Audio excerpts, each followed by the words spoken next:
A stupid accident, a 5-year marriage contract signed under duress, and 5 years of living through hell. In 7 days, I'd finally be free. Caleb, the contract is up in 7 days, Victoria said, her voice as cold as the ice clinking in her wine glass. Julian gets back in a month. I want you packed and gone by the time the agreement expires. I don't want him getting the wrong idea. She was lounging on the silk sofa, dressed in a matching silk robe, one leg elegantly crossed over the other. She swirled the dark red liquid in her glass, her gaze pinning me with pure contempt. She looked at me like I was a dirty rag she was about to throw away. I felt nothing, not a flicker of sadness, only the pure, unadulterated joy of imminent release. But I didn't dare let it show on my face. This woman was vicious. The last 5 years had been worse than being a dog. If she sensed I was happy to leave, she'd find a way to make my last week a living nightmare. I quickly schooled my features into a look of heartbroken devotion, my voice catching as if I were about to cry. Victoria, I don't know what I'll do without you. 4 or 5 years, you've given me food, clothes, a roof over my head. If it weren't for you, I'd still be out there delivering for DoorDash on that beat-up old scooter.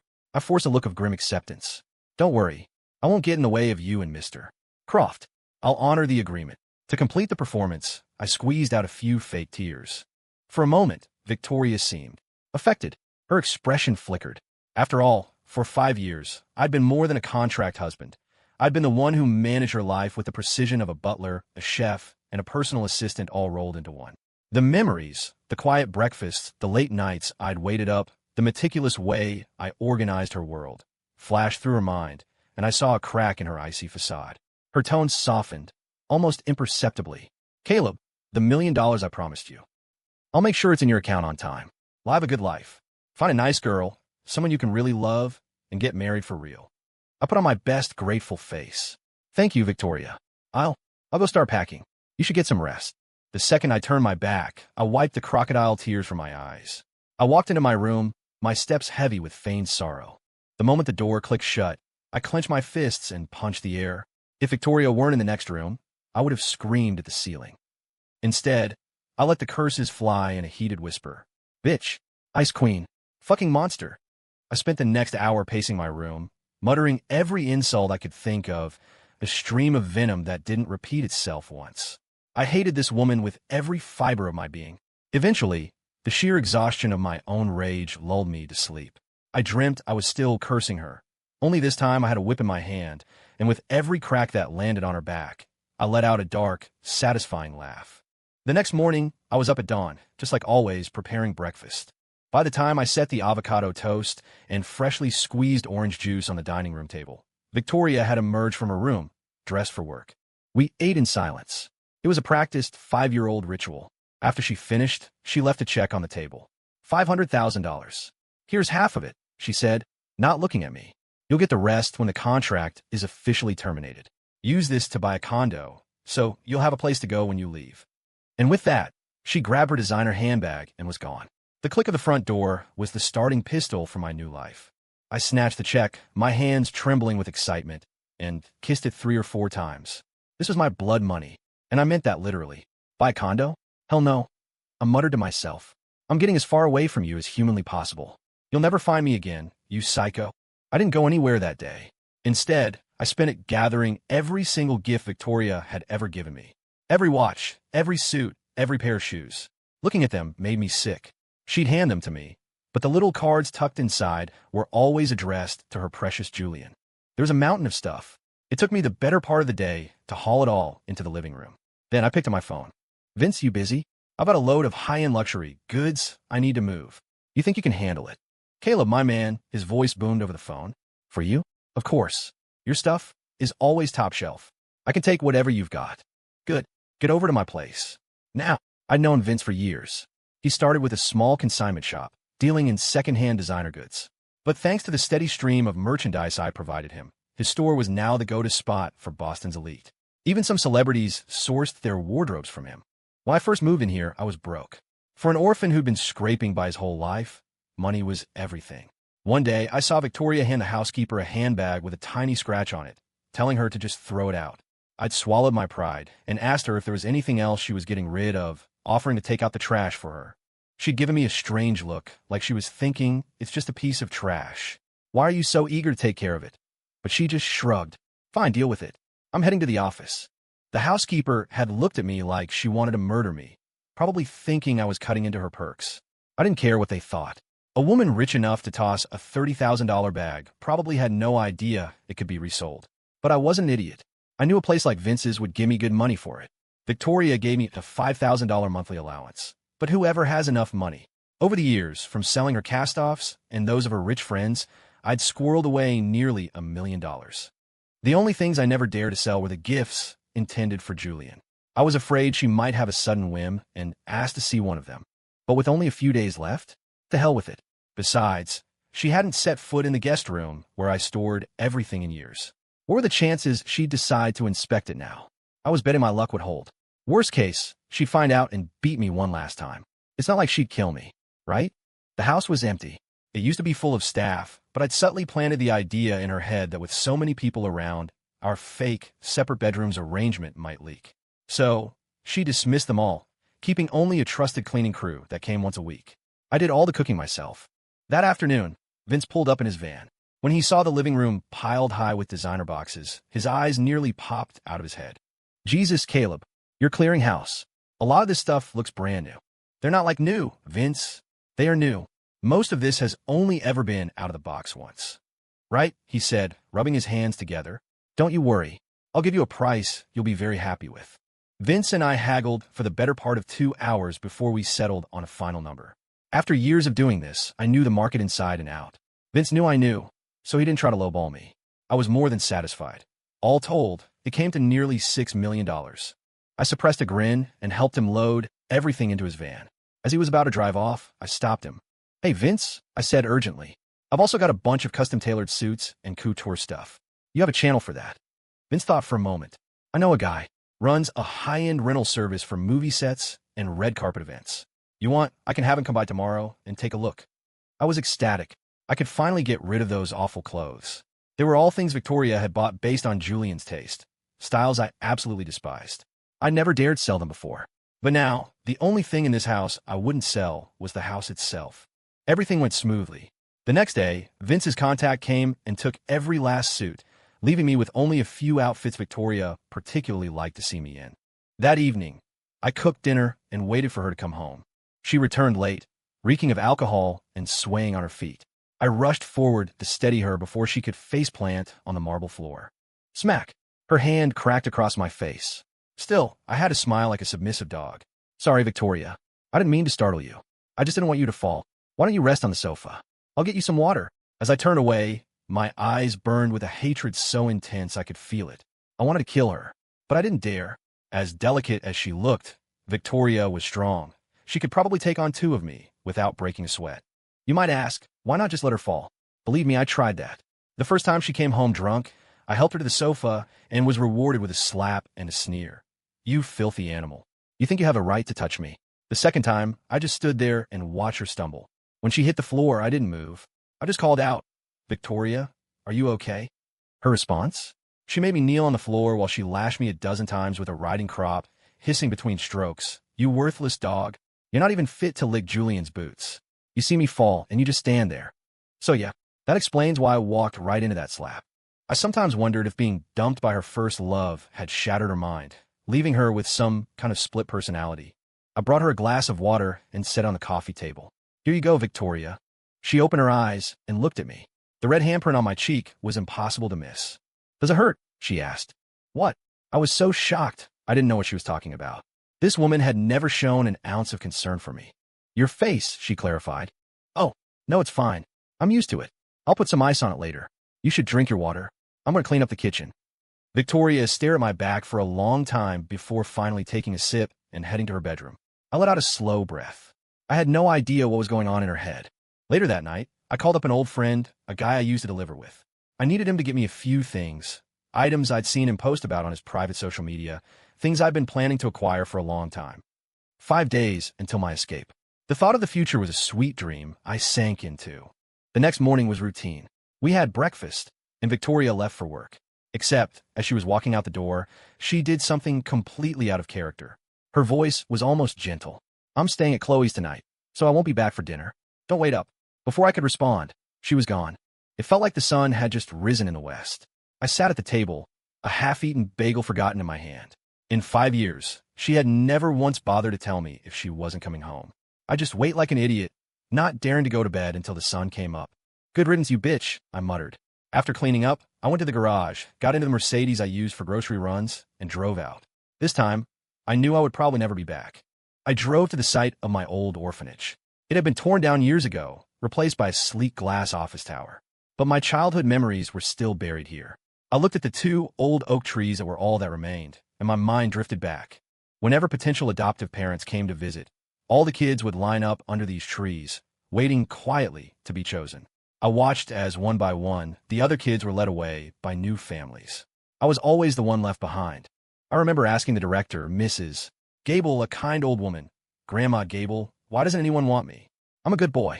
She would stroke my hair and say, "Oh, Caleb, you're such a wonderful child. The right family will come for you. You'll see." But they never did.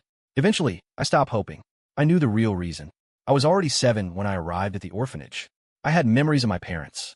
I was a stray, not a blank slate. They were afraid I couldn't be tamed. There was no dramatic soap opera twist to my story. My parents were ordinary people. I wasn't some long-lost heir to a fortune. They used to run a food cart on the street, right next to the orphanage. When I was 5, my mother died of cancer. For a working-class family, it was a death sentence. My father wanted to sell our small house to pay for her treatment, but she refused. She knew her illness was a black hole that would swallow everything we had and still might not save her. She didn't want my father and me to end up homeless. That's the reality of being poor. After she died, my father grew quieter. He worked himself to the bone, tried to make enough money so I could have a better life than he did. Then, when I was 7, it happened. He was driving his beat-up delivery van, exhausted from working another double shift, and he drifted into the path of a pedestrian. He swerved hard to avoid a fatal collision. The pedestrian survived, but was left paralyzed from the waist down. My father's van slammed into a tree. He didn't make it. Later, the pedestrian's family sued and took our house. At 7 years old, I was an orphan. I walked myself to the orphanage and begged Mrs. Gable to take me in. I stayed there until I was 16, the year she passed away. Without Grandma Gable to protect it, the orphanage was sold to a real estate developer. I was out on my own, with only a sophomore year of high school under my belt. What kind of job could I get? I sold flowers, shined shoes, worked a street cart, washed dishes in a restaurant. You name a dead-end job, I've done it. Anything to survive, to honor the love and hope my parents had for me. I didn't linger. I gave the 2 trees one last look and walked away. There was no one left in my future worth waiting for. I drove by my old family home. I didn't go in. I just wanted to see it one last time, to remember the few precious years I had with my parents. The family that had taken the house sold it immediately to pay for medical bills. I held no resentment for them. My only wish was that the person my father hit could find some peace. From there, I went to my parents' grave. I'd only been able to retrieve my father's ashes from the crematorium after I started making my own money, burying him here next to my mother. Looking at their faded photos on the headstone, tears streamed down my face. "Mom, Dad," I whispered, "this is the last time I'll be able to visit. Please forgive me. I hope you can watch over me and keep me safe. I don't want to leave, but it's not safe for me here anymore. The Davenports are powerful people. I have to go somewhere they can't find me." I talked to them for a long time, probably saying more to that cold stone than I had to Victoria in 5 years. "Goodbye, Mom and Dad." I stood up, turned, and walked away without looking back. A gentle breeze rustled the leaves in the trees, as if my parents were waving me off. I couldn't visit Grandma Gable's grave. Her family had taken her back to Washington, D.C. to be buried. It was too far. I'd never been. One day, if I got the chance, I would go and pay my respects. I owed her my life. Back at the mansion, I was about to start making dinner when I remembered the Ice Queen wasn't coming home. I couldn't be bothered to cook for one, so I just ordered a pizza. That night, I tossed and turned, unable to sleep. When I finally drifted off, I dreamed of my parents and Grandma Gable. They were smiling at me, but when I reached out to touch them, they were always just beyond my grasp. I was jolted awake by a sharp knocking at my door. I was furious. I had nothing to do today, and I'd been looking forward to sleeping in for the first time in 5 years. And of course, even that small luxury was denied me. When I opened the door and saw Victoria's perfectly sculpted face, my heart seized. "Victoria, I'm so sorry," I stammered. "I'll make breakfast right now. I thought you were going straight to the office." "Don't bother," she said coolly. "I just came back to get a file. I didn't see you around and thought you hadn't come home last night." With that, she turned and her heels clicked away down the hall, leaving me there, my heart still pounding. After she left, sleep was impossible. I went out and picked up the package my friend had prepared for me, stashing in a hidden compartment in my closet. Then, I drove downtown to meet a man who specialized in making people disappear. I confirmed the time and port of departure and paid him a $50,000 deposit in cash. With my escape plan finalized, I returned to the cold, soulless mansion. That evening at dinner, Victoria informed me, "There's a family dinner tomorrow night. Wear the blue suit. I'll have my driver pick you up after he drops me at the office." My blood ran cold. Shit, the blue suit. I sold it. I forced myself to keep my voice steady. Victoria, that suit doesn't fit me anymore." It wasn't a complete lie. I was rail thin when I first arrived here. In the last 5 years, with regular meals, I'd filled out. The suit was custom-made for my initial, scrawnier frame. Victoria put down her fork and studied me for a moment, her eyes appraising. She saw I was telling the truth. "I hadn't noticed," she said calmly. "You have put on some weight."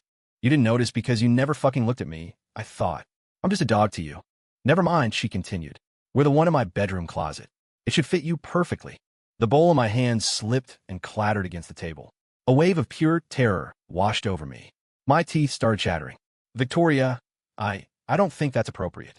I could just go out and buy a new one tomorrow." Seeing my reaction, a flicker of memory seemed to cross her face. Her expression hardened. I said, "Wear it, so you'll wear it." End of discussion. She stood up and left the table. I stared at her retreating back, my vision filled with a murderous red. Because of that suit, I had almost died in this house. It happened shortly after I moved in. I saw the suit hanging in her closet, collecting dust. Thinking it was a gift for me, I took it down, intending to have it cleaned. A small part of me was actually pleased. The suit was obviously expensive and exquisitely made. Just then, Victoria came home. I was about to thank her for it when her face contorted into a mask of pure rage. She lunged at me, shoving me to the floor. Something inside me snapped. I had never been treated like that in my life.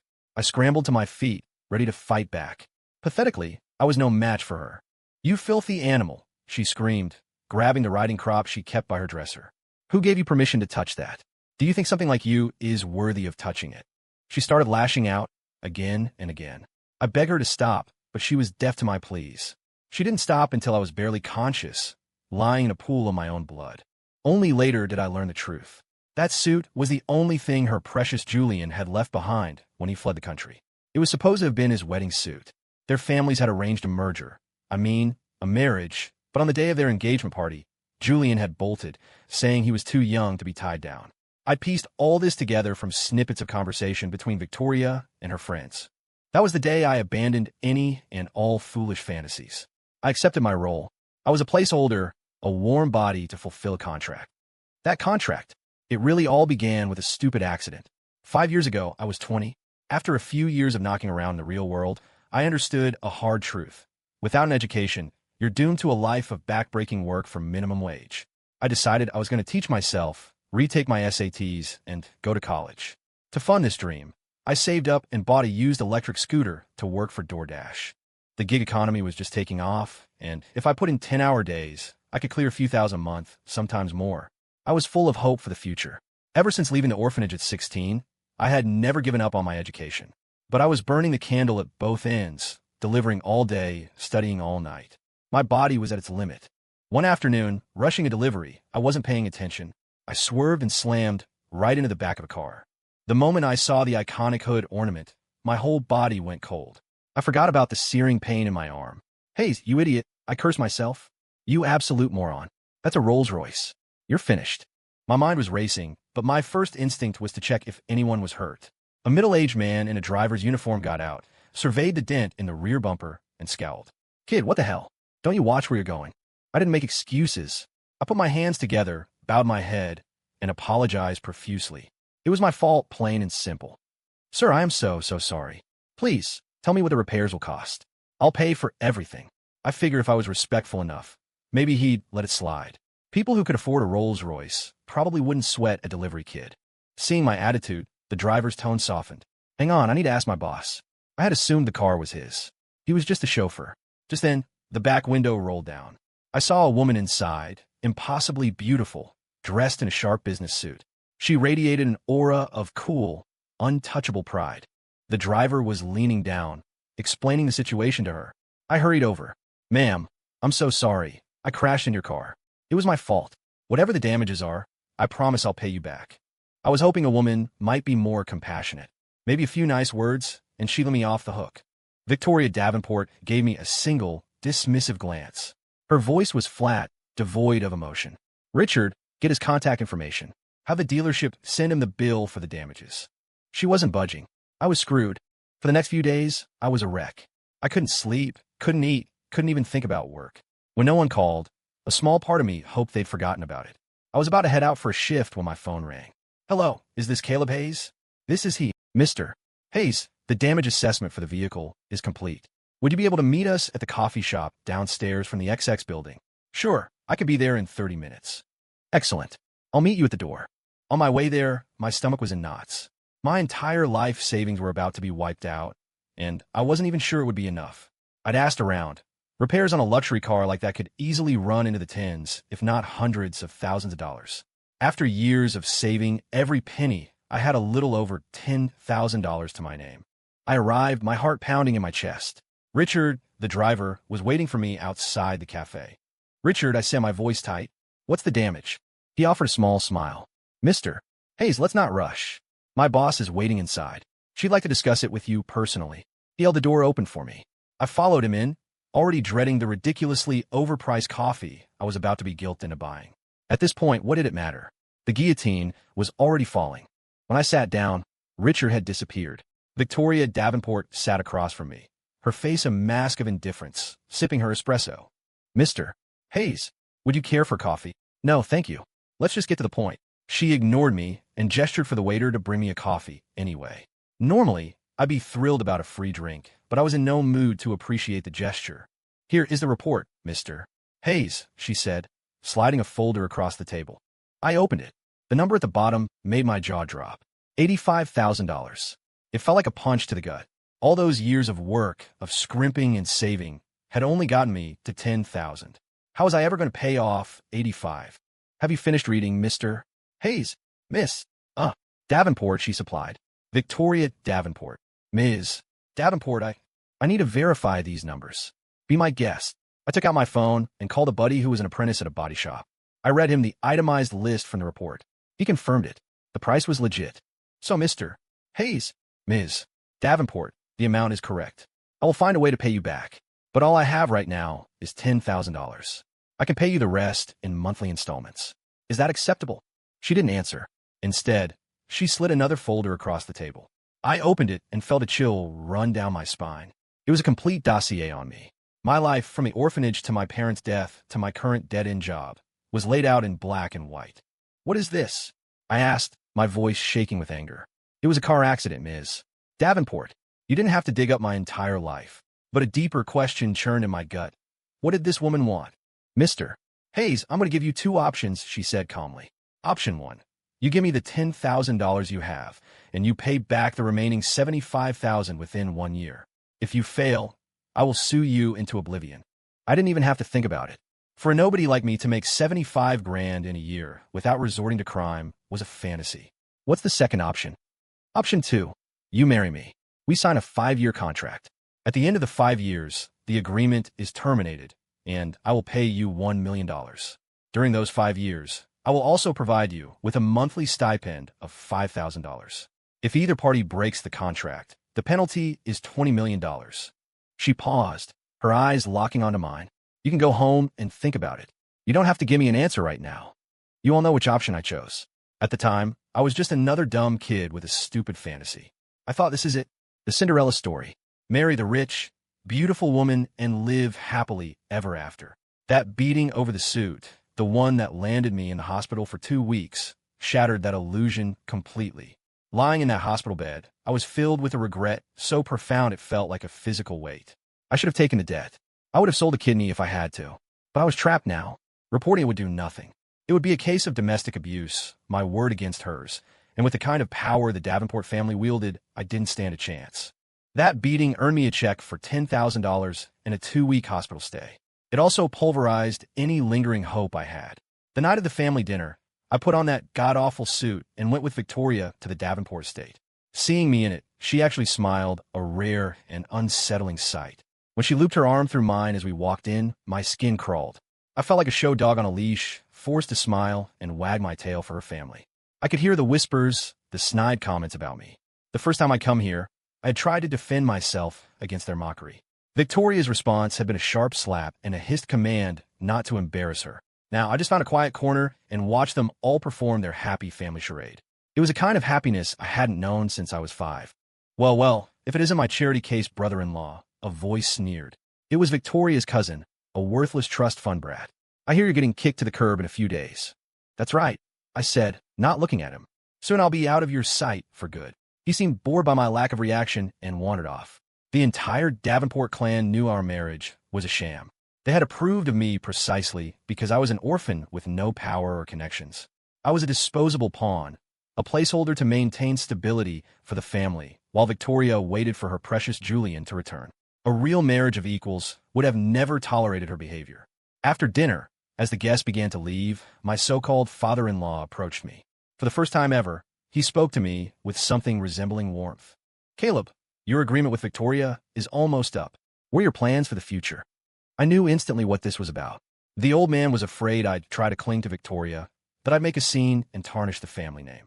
I was thinking of going back to school, sir, I said respectfully. Knowledge can change your destiny, after all.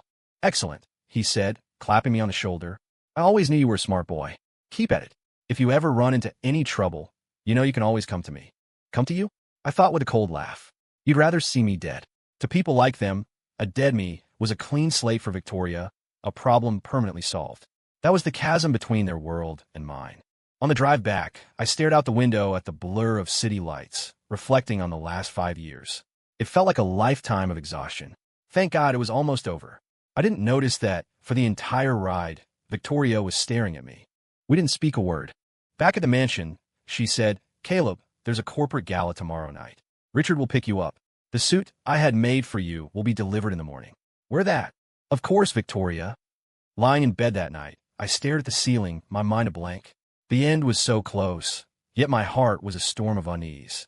At the gala, we were the picture-perfect couple. People showered us with compliments. How handsome we looked, how perfect we were for each other. It was all a nauseatingly fake performance. These parties were nothing but a gathering of hypocrites, each one trying to outflatter the other. I knew that 9 out of 10 people who smiled at me were thinking, look at that gold-digging, pretty boy. But to my face, they were all praise. I found an empty corner, grabbed a glass of wine, and watched the show. Thankfully, there were no cliché drama scenes. No one was stupid enough to insult me publicly. They wouldn't risk offending the Davenports over a nobody. Just as I was starting to die of boredom, a woman who looked like a graceful swan in her white gown sat down next to me. It was Chloe Maxwell, Victoria's best friend and the sole heir to the Maxwell fortune. Of all Victoria's friends, she was the only one who had never treated me with scorn. In fact, she was the one who would collect their unwanted designer items for me to sell. I was genuinely grateful to her. Chloe, I said, thank you for everything you've done for me these past 5 years. Don't mention it, Caleb, she said with a kind smile. You're a good person. I was happy to help. Can I ask you something? She'd helped me so many times, both openly and behind the scenes. I'd always wondered why. I wasn't naive enough to think a woman like her would be interested in someone like me.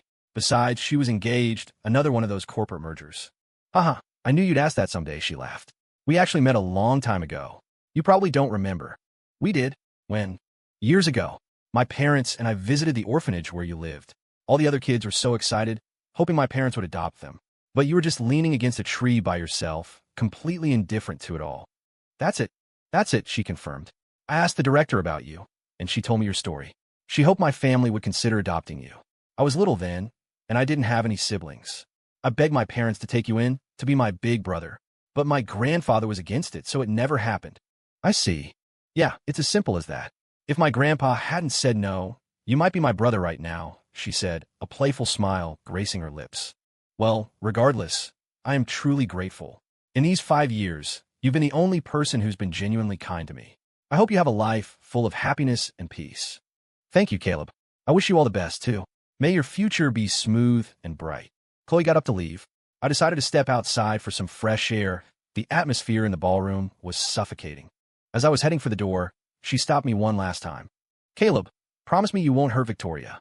When Julian left her at the altar like that, It broke something inside her. I've seen how she's treated you these last few years, and I know it's been awful. But deep down, she's a good person. Chloe, I said, my voice flat.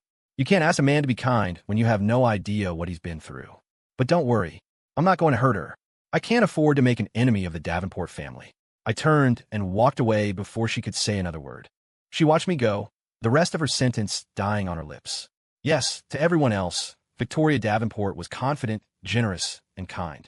That was the image she carefully cultivated. But I was the one who lived with her other side. The violent, entitled woman who looked down on ordinary people as if they were insects. After Chloe left, Victoria walked over to me. Caleb, what were you and Chloe talking about? I was surprised she'd even noticed. Nothing important. I was just thanking her for her help over the years. Help you? How did she help you? She would give me the second-hand things you all didn't want anymore. That's just junk. How is that helping? She scoffed. Whatever. I don't care. But I'm warning you. Stay away from Chloe. If her fiancé gets the wrong idea, both of their families will crush you. Don't worry, Victoria. I know my place. I'm not foolish enough to have designs on a blue-blooded heiress like her. Good. As long as you understand. A moment later, she returned with 2 glasses of wine. For the last 5 years, she said, handing me one. Thank you. Let's have a drink. You're too kind, Victoria. We both drained our glasses. The wine tasted of 5 years of bitterness and resentment. After the drink, we left the gala. It wasn't far, so Richard drove us back. In the car, I started to feel hot, a strange, creeping warmth spreading through my body. Something was very wrong. By the time I got back to the mansion, my skin was on fire. I was losing control of myself. Even in my hazy state, I knew what had happened. I'd been drugged. I didn't waste time wondering how. Victoria wouldn't drug me, would she? I stumbled towards the door, my only thought to get to a hospital. But then I saw Victoria on the sofa, her face flushed, breathing heavily. She was in the same state I was. Victoria, are you okay? I gasped. Someone drugged us. The words were barely out of my mouth before she launched herself at me like an octopus, her body pressing against mine. The last thread of my self-control snapped. I lifted her into my arms, carried her to her bedroom, and the world dissolved into a storm of feverish passion. The next morning, I woke up early, as usual, my entire body aching. I blinked, trying to clear my head. This wasn't my room. Oh God, it was the master bedroom, Victoria's room. I turned my head and saw her sleeping next to me, tear tracks still visible on her cheeks. On the white silk sheets, there was a small, damning stain of crimson. Every hair on my body stood on end. For 5 years, I couldn't even touch her without getting hit. She was saving herself for her precious Julian. When she woke up, she was going to kill me. I slipped out of the bed as quietly as I could, crept out of her room, and ran to mine. I grabbed the small canister I had prepared for my escape, went back to her door, and lit the fuse. It was a fast-acting sedative designed for a quick getaway. I never thought I'd be using it like this. I covered my nose and mouth, holding my breath. I waited for half an hour, then called her name several times from the hallway. No response. She was out cold. I sagged against the wall, relief washing over me so intensely my legs gave out. It felt like I'd just gone 10 rounds with death itself. After a few minutes, I pushed open her door and went inside. I confirmed she wouldn't be waking up anytime soon. The sedative would only last a few hours, so I found the sleeping pills in her nightstand and forced a few down her throat with some water. That would keep her unconscious until I was long gone. In 5 years, I'd never once set foot in this room. I took a moment to look around, and then I saw it, hanging in a place of honor. That goddamn suit. I took it down, found a pair of scissors on her vanity, and methodically cut it to shreds. I threw the ruined fabric onto her sleeping form. At that point, something inside me broke. Victoria, what the hell did I ever do to you? I screamed, the words tearing from my throat, raw with 5 years of pent-up agony. Why did you treat me like this? For 5 years, you hit me, you whipped me, you insulted me. You slapped me 868 times. You whipped me 137 times. Oh, and that one time, the worst time, all because of this stupid suit, you lashed me 84 times. I almost died. Look, I turned my back to the hidden security camera I knew was in the corner of the room, showing it the latticework of scars. You're not even human. I raged like that for a full hour, pouring out all the poison she had pumped into me. When my voice was gone and my anger was spent, I sat on the edge of her bed. Victoria, you ruined my life, you know that? I said, my voice now a hollow whisper. I was going to take my SATs that year. I was studying so hard. One car accident, and you destroyed everything. Yes, the accident was my fault. I never tried to run from that. I would have paid you back somehow. But you gave me those 2 options. I knew I could never fulfill the first one. The second option, it was a shortcut. It was a chance to make real money, to have an easier life. And maybe, if I was lucky, you might even fall for me. A real-life Cinderella story. I let out a bitter laugh. Pathetic, right? A poor boy's fantasy. When I first came here, I genuinely wanted to be good to you. Even if you never loved me, it didn't matter. You were paying with money. I was paying with 5 years of my life. But I never imagined that behind that beautiful, elegant facade, you were a monster. A soulless, vicious snake. Do you know what I planned to do, lying in that hospital bed? I was going to wait for the right moment, kill you, and then kill myself. But I didn't. Do you know why? Because if I killed you, I'd be dead too. And why should I have to die for your sins? I've never even been outside of Boston. If I died, I'd be forgotten, like a weed pulled from the ground. But you? Everyone would just say, oh, poor Victoria Davenport, she misjudged a person's character. She let a wolf into her home. I would be the wolf. No one would ever know what you did to me. Your family would make sure of that. So I endured. I swallowed my pride for 5 years. You slapped my left cheek. I offered you my right. All for this day. Since I was 16, I learned a hard lesson. To keep from being a victim, you have to be more ruthless than the people trying to hurt you. Someone hits you once, you wait for your chance, and you break both their legs. An eye for an eye. So, my dear Victoria, I murmured, looking at her unconscious face. How should I repay you for all the pain you've caused me? I'm not going to kill you. If you were dead, my life would truly be over. But sometimes, living is a fate worse than death. You didn't save your body for your precious Julian. You gave it to someone like me. How much pain will you be in when you wake up? Oh, I can't wait to find out, my dear Victoria. You know, if it wasn't for what happened last night, my plan was different. I was just going to take what was mine and disappear. But now I want you to live with the pain. And I'm going to live a better life than all of you combined. If I hadn't overheard that conversation between you and your father, the one where you talked about making me disappear after the contract was up, I might have just left quietly. But you couldn't even grant me that. You wanted to erase me. That's when I decided that when I left, I would leave a scar. I kept talking, releasing 5 years of suffocated truth into the silent room. I didn't go anywhere that day. I just stayed in a mansion, getting my few belongings in order. All I had was a single backpack and a small, sharp knife I'd bought for protection. As for the other $500,000 Victoria owed me, I didn't bother waiting for the check. I went into her safe and took all of her most expensive jewelry. She owed me that and more. As evening fell, I went into her bedroom one last time. Victoria, I said to her still unconscious form, I'm leaving. I hope we never see each other again. Then I slung my backpack over my shoulder and vanished into the night. A month later, after a terrifying and perilous journey, I was smuggled into Mexico. The slightest mistake could have left me dead in a ditch. There, I used a chunk of my money to buy a new identity on the black market. I also bought a gun. A gun gives a man confidence. The old Caleb Hayes was dead. My new name was Alex Dean. After a month of lying low, I was ready to make my move to the United States. During that time, I discreetly monitored the news from back home. I was looking for any sign of a police investigation, any hint that the Davenports were officially looking for me. There was nothing. I figured as much. A scandal like this? No powerful family would ever want that to become public. I put Victoria Davenport out of my mind and focused on my new future. I settled in San Diego and used my money to enroll in a decent local university. I majored in finance. I hadn't completely wasted my time at the Davenport mansion. Most of my allowance had been spent on books, but it was all theory. I was a complete novice when it came to the real world of money. That's when I met the person who would change my life again. Ian Cho. He was a second-generation Korean-American who lived in the apartment next to mine and worked at a small local brokerage firm. We bonded over our shared heritage and our mutual interest in finance. We could talk for hours about everything from global market trends to individual company analyses. I hired a private investigator to check him out. We came back clean. I knew I could trust him. Together, we founded our own investment firm, North Star Capital. With Ian's American identity and connections as the public face of the company, we started to make waves. A few successful early-stage investments in tech startups put our name on the map. Ian was the frontman. I remained in the shadows. 5 years passed in a blur. My life had stabilized.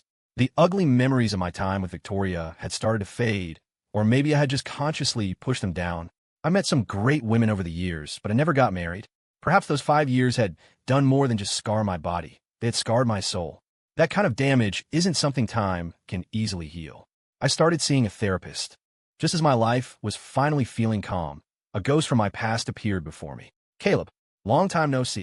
Victoria, I said, my voice betraying none of the shock I felt. It has been a while. I'm surprised you managed to find me after all this time.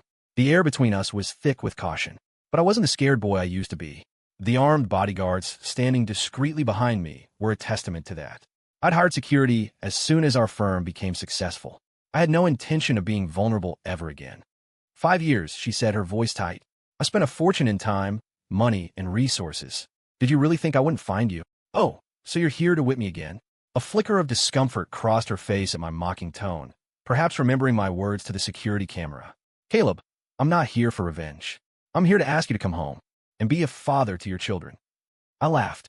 Victoria, have you lost your mind? Do you really think I have any interest in playing dad to some other man's kids? They're your children, Caleb. Your biological children. And you expect me to believe that? Let me guess, your precious Julian didn't want you. So now you're trying to pin them on me? I'm not with him, she said, her voice cracking slightly. After you left, I went crazy trying to find you, to make you pay. Julian did propose.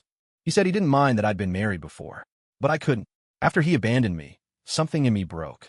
I started to hate all men. That's why I did those things to you. Well, we have something in common then. After what you did to me, I'm not too fond of women myself. Will you just listen to me? Go on, I said, waving a hand dismissively. Let's hear how you spin this. I found out I was pregnant. I knew they had to be yours. I was going to terminate the pregnancy. But then the doctor told me, my body, this would be my only chance. If I went through with the abortion, I would never be able to have children. And it was twins. Fascinating. Continue. My indifferent attitude finally broke her composure. Caleb, are you even listening to me? She shouted. Victoria, I am not interested in your life or your children. Stay away from me. I haven't forgotten that you still owe me 868 slaps and 137 lashes. You should leave now, before I decide to collect. I turned my back on her and walked away. After that encounter, I doubled my security detail. I knew how ruthless she could be. I had to be vigilant. For a while, she disappeared, and I began to relax. Then one evening, as my assistant and I were heading back to my villa to pick up some documents, I saw her. She was standing at my front gate and holding the hands of two small, beautiful children. When she saw me, Victoria yelled, Caleb, I can't believe you're with another woman. I was dumbfounded. Victoria, if you're sick, go see a doctor. Who I see is none of your damn business. Fine. Forget that. These are your children. They need their father. She then knelt down. Leo, Grace, say hi to Daddy. My sharp tone must have scared them. The two little kids hid behind Victoria's legs and whispered timidly, Daddy. They were so small, their pronunciation still soft and unformed. I felt nothing. I gave no response. Seeing my cold silence and the tears welling up in her children's eyes, Victoria exploded. You're an animal. You won't even acknowledge your own children. Victoria, you and I both know what our relationship was. Do you really think I'm stupid enough to be fooled by you again? Caleb, do you think I would be here if they hadn't been crying for their father every single day? If you don't believe me, we could get a paternity test. The report confirmed it. They were mine. When I saw the results, I felt like I was seeing a ghost. But there was in black and white. I couldn't deny it. I had to accept it. Having grown up in an orphanage, I knew better than anyone how important it was for a child to have a parent. Victoria wanted me to move back to Boston to raise them together. I refused. Here in the U.S., the Davenports' influence was limited. Back in their city, I'd be meat on a chopping block. In the end, she was the one who compromised. She bought the mansion next to mine for an exorbitant price. We began to co-parent.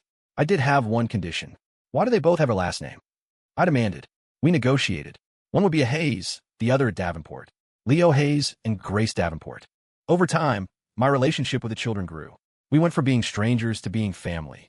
I played games with them, painted with them, watched cartoons with them. I gave them all the things I had craved as a child. Victoria and I had no love between us, but our love for our children was the same. The years passed. The kids grew up.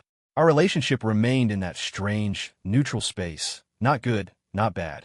But every time I tried to go on a date, Victoria would find a way to interfere. Victoria, what is wrong with you? I finally confronted her. I'm a normal man. I have needs. You can come to me, she said bluntly, but I will not allow you to see other women. I thought you hated men. You don't hate me anymore. No, she said, looking away. I know. My mental state was not good back then. I was horrible to you. I still owe you for what I did. I can pay you back. And so, we fell into a new, strange rhythm. A relationship with no love, just a physical act between a man and a woman. And of course, we were still legally married. That certificate we signed all those years ago was still valid. The slaps and lashes Victoria owed me were all repaid, just not in the way I'd once imagined. Two broken people living a life together.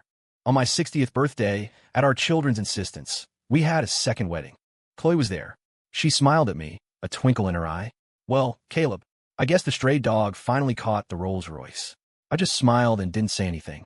Yes, the poor boy gets the rich girl. It makes for a good story. But if I could go back in time and choose again, I would have taken option one. I would have worked myself to the bone, sold everything I had, and paid back that debt. Because that would have been a life that was my own.